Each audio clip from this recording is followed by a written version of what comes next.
Hey everybody, how you doing? This is Dan Blanchard from the Travel in Time with Dan show, where we mix travel with history, with leadership, and of course with me, Dan Blanchard. Today I'm in Boston at the USS Constitution, right? There's the museum right there, that brick building, and you can see that fabulous warship right there from 1797. It's the world's oldest warship, right? And it was built right here in Boston. And it was named the USS Constitution by George Washington because he thought in some ways that it was just as important as the US Constitution, which would help our country become something amazing.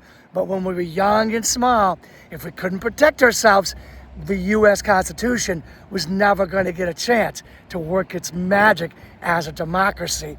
Thank God this ship, the USS Constitution, protected that U.S. Constitution and us. One of the magic things about this boat is that it was made out of heavy live oak, extremely dense oak from Georgia.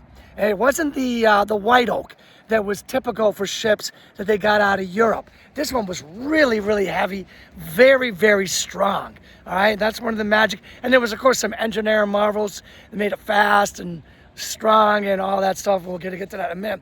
But let me back up a little bit. When we beat England, and England decided to leave after the American Revolutionary War, England was just like, okay, you colonists want to act all grown up?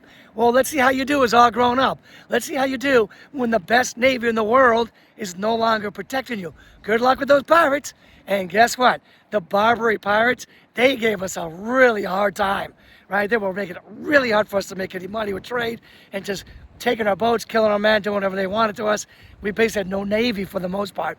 So what's going to happen is that we're going to have the Naval Act of 1794, and it's going to commission 6 frigates to get out there, and Thomas Jefferson's going to eventually declare war on the Barbary Pirates all the way over there, the coast of Africa.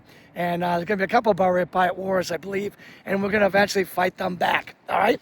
And one of the boats that comes out of it, right, is this, designed by Joshua Humphreys. Right? And it's got this diagonal rib thing, and it makes it really long and really fast. And I already told you about how strong it was, how thick the wood was, and all that. And it was basically a floating fortress. It could basically outgun anything and pretty much outrun anything, which made it so freaking tough. And now listen, the British Navy was considered invincible. In the War of 1812, when we're taking them on again and we're fighting them, their 12-pound, 18-pound cannonballs are just bouncing off of our wooden side. And some of our guys look over and they say something like, "Huzzah! Her sides are made of iron." Yes, old Ironsides is what they call them. That's where it came from. Again, it wasn't iron. It was actually wood.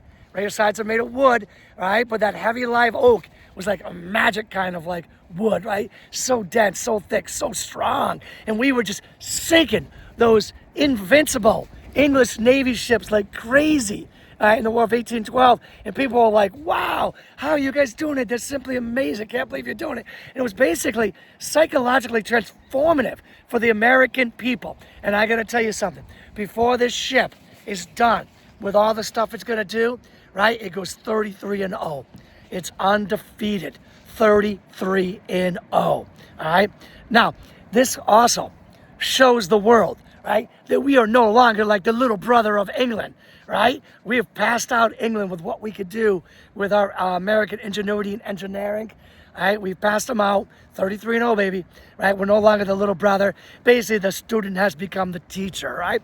Now, Paul Revere, of course, Paul Revere had a place here. He's the one that did the copper fittings, the boats, and of course, if you know Paul Revere in 1812, as an older man, not a midnight rider anymore, as an older man, businessman, mercantile, he's like the first copper sheets, lining the boats, protecting them from rot, all this stuff, right? Now, listen, if you're going to be in the Navy, there's harsh conditions. Harsh conditions, really, really hard to be in the Navy. But sometimes it's just harsh. The world's not an easy world. Sometimes the world's even harsher, right? But it's harsh conditions to be in the Navy. And they had to practice. And it all paid off when the United States Navy, they could fire those big guns down below every 90 seconds, right? Every 90 seconds. The best Navy in the world, England, took them 2 minutes to fire theirs. Right? World power France took them 3 minutes to fire theirs. And yet here we are, these little itty bitty colonists firing ours in 90 seconds, right? We'll practice in harsh conditions, right? It's very loud down there, very dirty, very smelly. But here's the thing, right? The world's not an easy world. The world is a harsh place. So for a lot of these people who join the Navy and want to be part of this, yeah, it's tough, it's hard. But guess what? You're getting 3 meals a day. And for a lot of people, that was enough. 3 meals a day, sign me up. Right? How do I join the Navy? Well, unless you want to be a privateer. Sometimes that was a little bit better sometimes, right? So anyways, this boat was almost forgotten. Maybe like 50 years later, it's kind of becoming unseaworthy. Even though the oak we're using is rot resistant, it doesn't like stay rot resistant forever. Starting to rot, starting to become unseaworthy, all that. And then this guy, Oliver Wendell Holmes, writes a poem. Yep, another poem. Right? And it makes this ship, USS Constitution, famous. And people want to save it, and they do.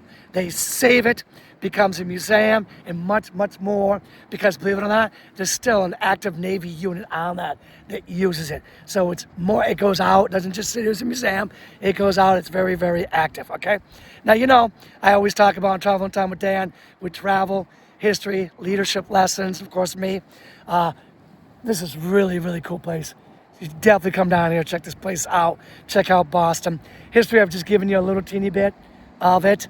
What's the leadership? Well, the leadership is this. Preparation before a crisis sometimes matters, many times matters, more than courage during a crisis. Kind of comes down to this. This is what you should be thinking about, right? Your habits today become your strengths tomorrow during tomorrow's challenges. Yes, they do. Your habits today become your strengths during tomorrow's challenges, right? So make sure you prepare. Courage is good, but sometimes preparation is even better than courage, right? Hey, everybody, thanks for spending some time with me today on the Traveling Time with Dan show, where we mix travel with history and with leadership. All right, I'll be back real soon with another great episode. Until then, you take care.